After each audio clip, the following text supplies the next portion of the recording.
64029 or Kenilworth Park, 202 Brickfield Road, Overport. Simplex Radio, the name you can trust. اللهم احفظ المسجد الأقصى من اليهود الحاقدين. اللهم أعد المسجد الأقصى إلى رحاب المسلمين. اللهم وطهر المسجد الأقصى من اليهود الغاصبين. اللهم عليك بهم فإنهم لا يعجزونك يا قوي يا متين. اللهم منزل الكتاب مجري السحاب هازم الأحزاب سريع الحساب اهزم اليهود وزلزلهم يا قوي يا عزيز. The views and opinions expressed by the presenters and guests of Radio Al Ansar are not necessarily the views and opinions of Radio Al Ansar and the Al Ansar Foundation. Range Hayaat, Colors of Life, with me, Shagufta Khan.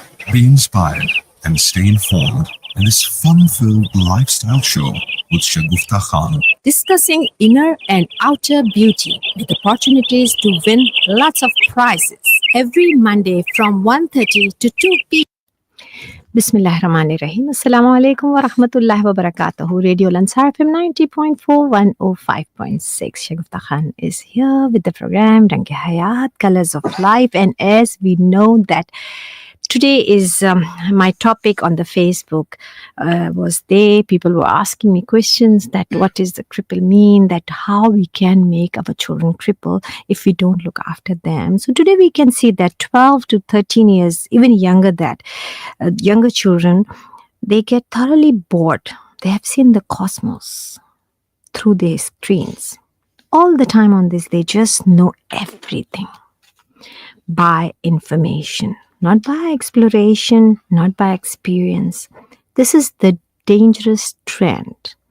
Over a period of time, we're going to pay huge price because of lots of information without any kind of experience attached to it. Can hugely cripple human mind in future. This is leading lots of problems, which most of our parents are facing, that suicide, drugs, anxiety and depression and other things become very significant role they play. They are trying to enhance their experience as well. So this is my concern about 2025, that how to keep our family together, how to have a healthy family, healthy children, mindset healthy. So that's what I have decided to start in 2025, that we have to talk about things. And because I know I am just a presenter, I just have concern, but in the studio I have a very professional person to discuss this thing, because this topic was very close to my heart, and as everyone knows, the relationship topic is very close to my heart as well. So I have invited a very esteemed guest, Dr. Shireen A. Muhammad. Dr. Muhammad is an educational and neurologist and psychotherapist who works with children, adolescents and adults, both in the private and public sector. She has a PhD in child and adolescent psychology. So today I invited her and I'm welcoming her to Radio Al Ansar. Assalamu alaikum, Dr. Shireen. Walaikum salam, and thank you for having me on the show, and salams to the listeners. You see, I told you about that. This is my topic today, and I know we need some good advice, good words, good guidelines for the situation which all of us are going through, right? Sure. Especially in the few years, we know that once this social media came, in the beginning it was okay. We didn't realize that, very happy that we say the media gave us wonderful information. We also sitting, and now we can say even the grandparents are sitting on the social media as well, that to spend good time, like a company for them as well. Sure. But when it comes to the children, and we are giving them, as I mentioned before, the information, not giving them. They are getting information without exploration, because I remember those days, Shireen, that we only supposed to have those books, those kinds of magazine, those kind of school books or storybooks, and that's it. Even our television, that soapies and everything, we're not supposed to sit for any kind, though it was not so bad. But and slowly, when we grow old, then we can read those books, digest, then we can read this magazine slowly. So eventually we go to that part. But because of the social media, I'm not saying it's a bad thing, because this is doing a lot of wonders as well, but we are having this problem that children are getting over the limit information, and it is very hard for them to grasp that information, and they wanted, because of that information, they wanted to enhance their experience before time. And that's how we having, not only I'm talking about South Africa, I'm talking about all over the world, the suicidal rate, the depression rate, and the drugs rate gone sky high. Right? Plus, what these are my questions. First, I will ask you, then I'll give you the mic, then I'll give you the whole platform to talk about that. And because of that, the parents are really suffering, because some of them don't know the guidelines that how to control. Thus, that they become very rebellious children, the youngsters, the teenagers, the school, everything is like out of hand. So today I invited you to give our parents the guideline how to control or how to maintain the balance, to give them the social media and don't give them social media, and what we can help them. Of course. Yeah, well, thank you for the opportunity, Shagufta. And it's exactly what you say. Social media is not necessarily a bad thing. It's what we do with it. It's like when you own a car, when you get your driver's license, you know that you are competent enough to drive that car. You are in control of that car. And it's in a similar way, it's strange, but so is social media. Social media is here to stay, and I really believe it's not a bad thing. There are many benefits to social media, and for all age groups, not only children. However, it is how we use social media and how we teach our children. So like anything in life that we teach children, we have to teach them how to use social media, because if you have a tool in your hand, it can be quite destructive if you don't know what to do with the tool. So similarly, social media is a tool, and we need, again, I'm repeating that, we need to teach children, adolescents, and actually adults also. How many adults have you come across that are stuck to their phones all the time? During social conversations with them, they are poring over their cell phones and hardly even making eye contact with you, and you're missing out on an important social interaction. So multiply that in a child's world, and you will see how much more destructive that kind of interaction with social media can be.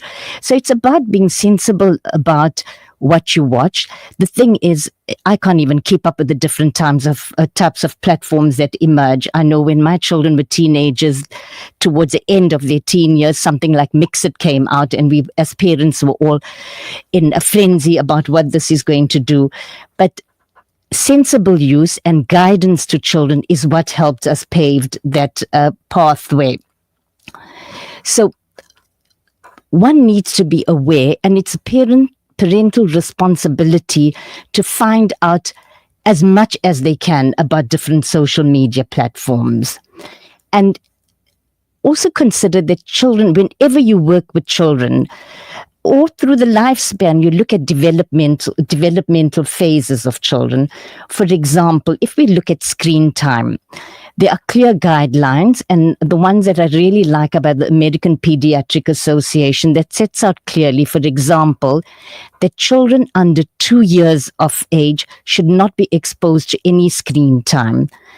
And that's not the reality, though. When you look at how much time children are spending, and screen time involves not only your TV, it involves your tablets, smartphones, and all sorts of things. And of course, as they get older, I mean, it's amazing. All 10-year-olds want to do these days is become TikTok influencers, for example. And it's a constant onslaught of the information that they come through. And this is where parents and educators and all sorts of professionals step in to set guidelines. So let's look at what happens. Why should a child under 2 years old not be exposed to the screen? And that is simply because children's brains are developing. And when you look at screen time, you always look and you cannot separate it from the development of the brain. So 2 years, for example, under 2 years is a very vulnerable period. What happens in the first 2 years of life? Children are developing language skills, they're developing motor skills. So if you're stuck in front of the TV, what time are you getting to crawl, to explore the world around you? And how do children under 2 learn? They learn by exploring, by touching, feeling. They learn communication by social interactions with the most important people in their lives, that is their parents, referred to as significant others. So when you are in front of the screen, you are missing that opportunity to enjoy that one-on-one interaction and learn. So that doesn't only apply to children under 2 years. It's the same for children in other groups as well, your preschooler, your toddler. So the 2 to 5 year old, what the guidelines indicate is that they can watch perhaps 1 hour of highly informative information on the screen under parental supervision. Yes. So in other words, you're not leaving them alone because they cannot make sense of what is happening in front of them. So it's very important that parental supervision is primary during all developmental phases of a child's life, from little right up to primary school to high school. Of course, restrictions will vary as children get older, but primarily you need to be the driver and you need to educate children. Children, I mean, the world is exciting. I mean, look, you get onto the net, you're looking for some interesting a health article, and what do you see pop up? I mean, I feel overwhelmed when I see all the ads that pop up and I can't get rid of that ad. And then of course I'm just, that sounds really exciting, let me have a look at it. So as an adult, I battle with that distraction. So how much more difficult is it for a child to actually cognitively understand that this is what is happening to me? So it does impact in so many different areas of your life. So coming back to the screen time and the amount of time, the quantity rather of time spent in front of the screen, one article actually gives 2 hours of entertainment from age 4 up to adulthood. So, okay, that's entertainment time. I kind of disagree with that, but generally what the guidelines indicate is that whatever time that they spend in front of that screen should be high quality material that they're engaging with. And so, that's a useful guideline to have. So about for the from age 2 to about age 4, you're exposing them to 1 hour of good structured programming or entertainment. There's nothing wrong with entertainment, but that also needs to be managed. And there are many sites, I can't even think of them offhand, but as we progress, it might come to me, where you can monitor children's viewing. So that is really quite, parental supervision is important. It means whatever, facilities we are getting in this age, we have, when we were parents, I was like, for my toddler, we didn't have those kinds of facilities. Now they have a list of facilities they can have. So it means the responsibility of the parents has gone more severe. It's more challenging. To be a parent is hard enough, but to be a parent in the digital age is way more challenging. Exactly. Because it creates a lot of family tension. I'm thinking about my 11-year-old. He's constantly wants to be in front. The other thing I need to mention is that children who have different difficulties and disabilities also is an important factor to consider when they are engaging with the screen, because it's very difficult for certain children, for example, with ADHD or autism, to be able to define the limits themselves. Exactly. So they need a lot of external supervision and guidance. So coming back to the point that I was making, it is extremely challenging because it's hard for children. It's such an exciting world. There's an explosion of graphics. There's an explosion of beautiful things. And these are some of the, yes. So, we can also talk about some of the consequences of social media and its impact on the psychological development, physical development and mental development of children, because what the content that they engage in can be extremely harmful and risky. So research has shown, there are many difficulties with being stuck on the screen, for example, and a lot of literature pre-COVID, when you compare pre-COVID literature on psychological difficulties and screen time, and you compare it with COVID times, there's a marked difference and an increase in a lot of difficulties that had. And children that grew up in that time do experience difficulties that might be a little different because of the forced interaction with screens at that time. So one of the things that was quite stark was the increase in medical difficulties like obesity, because you spend a lot of time in front of the screen. And then, of course, when you're spending time, let's face it, when you're watching a nice movie, you want to have popcorn and a nice drink and a snack. So that has been one of the biggest issues. Then we also need to look at another big issue, and this is huge.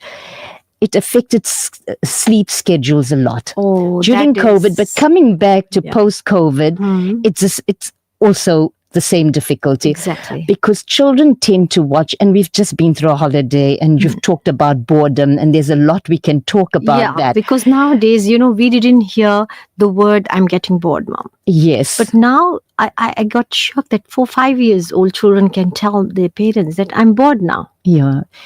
That's an interesting one, because when you look at what the definition of boredom is, boredom is not having an interest or having a single interest or an isolated interest, which might, does not stimulate you sufficiently. So if you compare, you must look at boredom in the digital age in relation to technology. So you were quite right, growing up. Well, they called children born after 1995 the digital children. So even before 1995, although there was an introduction of screens and phones, your phones weren't smart. So the only thing smart about a smartphone is the fact that it's connected to an internet. That's about all that is smart about it. So there's nothing smart or clever or anything about smartphones or screen, all sorts of entertainment that you get through all the various platforms. But it's the impact that it has. So basically you exposed to this graphic explosion of color, movement, great things, beautiful figures, and that's a big thing in teenagers in terms of eating disorders and unhealthy eating. That's a discussion for another time. But, so coming back to the insufficient, so boredom then is actually in relation to technology. You can understand why children are bored, because they're so used to this fast-paced, quick, sort of instant information. And the inability to delay gratification is highly linked to boredom, because you want something and you want it now.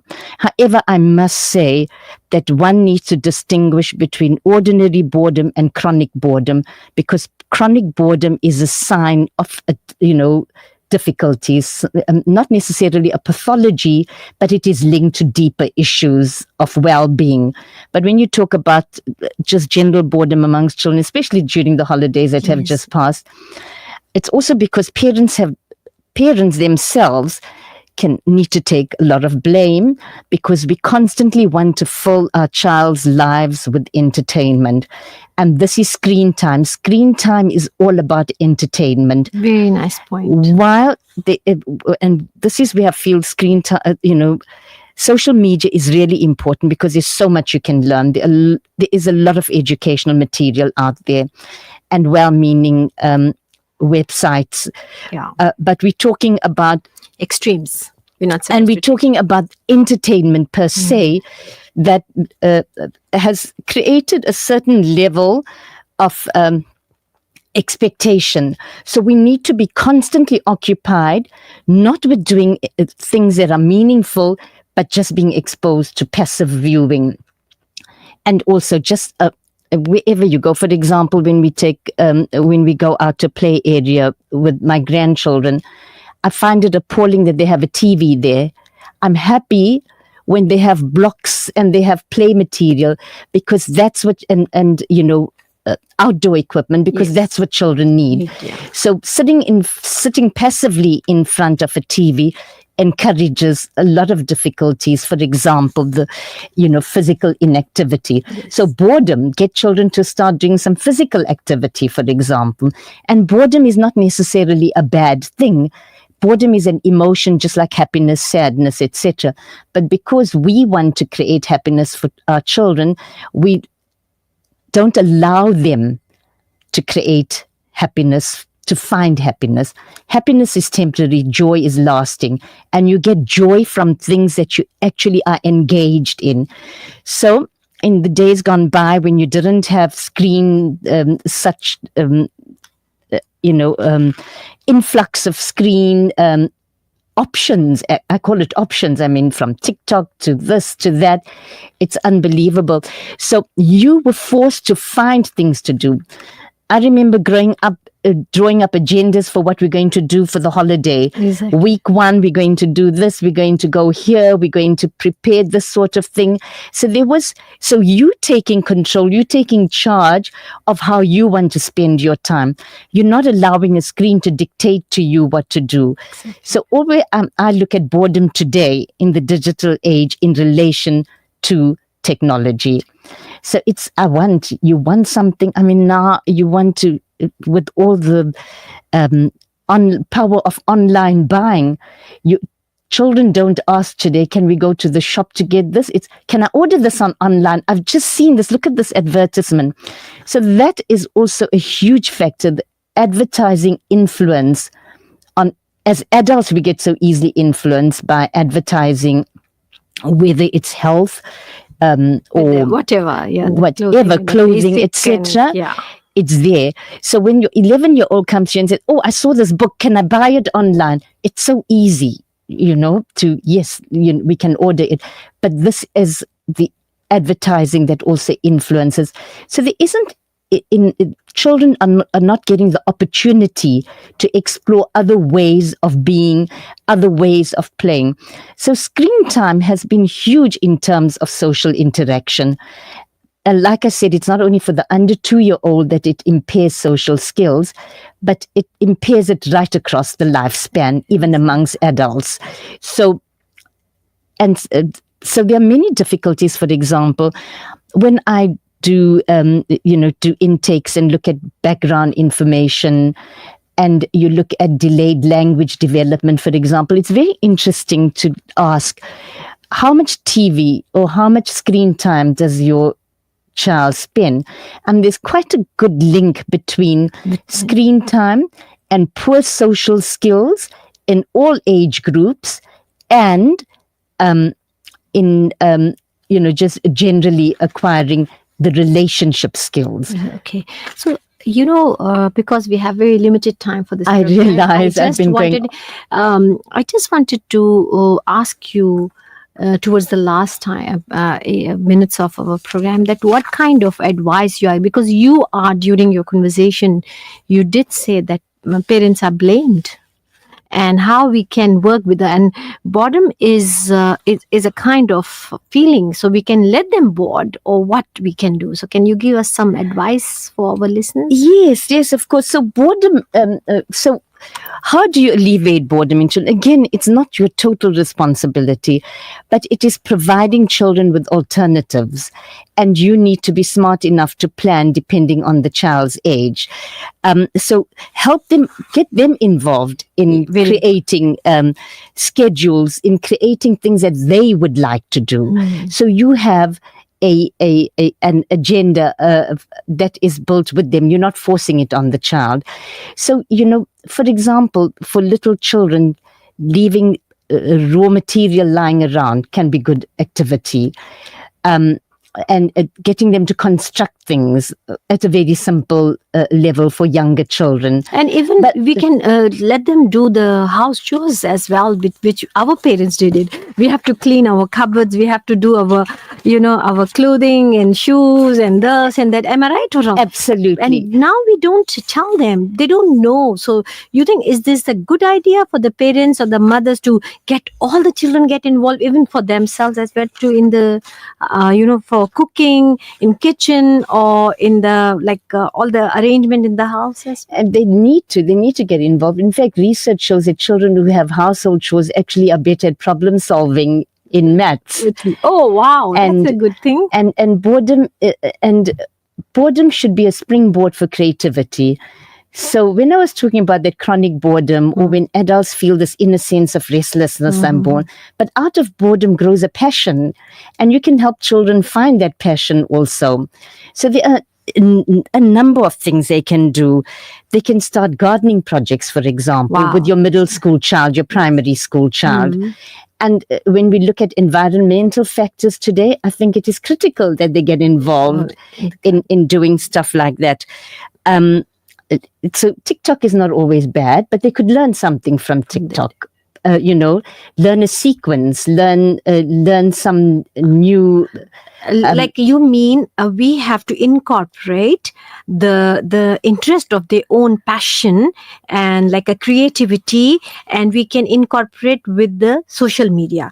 That will make them a guideline, like alignment for them. Yes, yes. That's what you mean. So that's very, very important. Okay. So you can help them find things that they can do. It doesn't always have to be entertainment on the screen. Okay. Household chores, like you said, are very important. Get them to plan, do a shopping list, for example. Help them to take responsibility for their own behavior. You don't have to create their happiness. They have to find it themselves.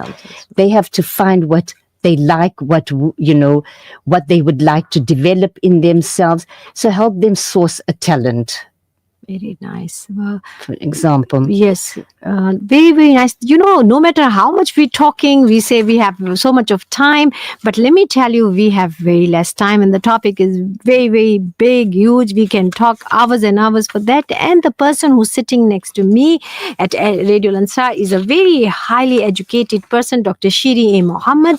And I have to say thank you so, so much for coming for such a short notice, and your pearls of wisdom. Hopefully the people who are listening, Al-Ansar, they can keep the children in their very busy in their household chores as well, and plus with their creativity, and plus we should get involved with them. And first of all, we have to leave the social media out of our site, and we have to self-assessment is very important. Inshallah, in future, I'll try, my respected Dr. Shiri A. Mohammed, for future plans as well for the children, which is very near and dear to my heart, that how we can keep. And as you mentioned, that in the small children, we are having lots and lots of problems because of the screen time.